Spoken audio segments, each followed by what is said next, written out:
Hey, you! Before you watch this, pause the video and subscribe to Semi-Pro right now. Jonah Hill back again for another video. And it's time to talk about the Cleveland Browns. The Browns roster has talent. The Browns fan base has hope. But the Browns won't win in 2020. The Browns might have one of the most talented rosters in football. There is no denying that. But we've seen that for decades in Cleveland. Talent or not, it doesn't matter. The Browns, they just don't win. The roster is top notch. They have two of the best receivers in football, with Jarvis Landry and Odell Beckham Jr., who are not only elite pass catchers, but also best friends. They're catching passes alongside David Njoku and Austin Hooper, who are some of the league's top tight ends.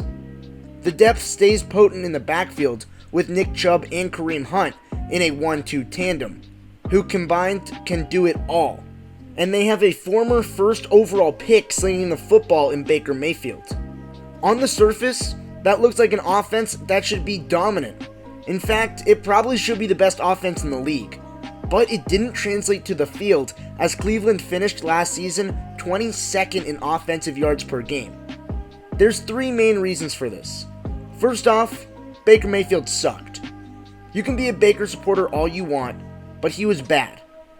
He finished second in the NFL in interceptions, 38th in QBR, and 41st in completion percentage amongst eligible quarterbacks. And last time I checked, there were only 32 teams in the NFL. He did finish 14th in yards, which leads to the second problem, the coaching. Freddie Kitchens is now gone, but last season he completely misused the offense, and in particular Baker Mayfield. Baker played like one of the worst quarterbacks in the league last year, and was still in the top 10 in passing attempts. This shows a complete imbalance in the offensive scheme and utilization of the pieces that the Browns have. But luckily for the Browns, Kitchen is gone and was replaced by Kevin Stefanski, who was Minnesota's offensive coordinator last year. This might be a bit of an overcorrection, considering how Minnesota ran the ball the fourth most times in the league last season, but I do still believe this is a step in the right direction, because damn near anything is better than Freddie Kitchens. The third problem for the offense last year was the offensive line. They weren't terrible by any means, but they were average, and in a star-studded offense, average will sometimes bring you down. Cleveland was 18th in the league in adjusted sack percentage, which is basically just how much the quarterback gets sacked per dropback. And they allowed slightly above league average in quarterback sacks. I do believe the problem is being fixed in a way that I like by adding Jack Conklin and Jedrick Wills during the offseason. So overall, Cleveland is actually getting better in two of the three aspects that hindered their offense last year. But that is only one side of the ball. The defense wasn't great either. They finished 21st in the league in defensive yards allowed and haven't really added much over the offseason on the defensive end. They got significantly better at safety, adding Carl Joseph, Andrew Sendejo, and Grant Delpit. But other than that, the rest of the defense went relatively unaddressed. And for a team that finished 20th in sacks last season, to not add someone to their front seven is a big problem.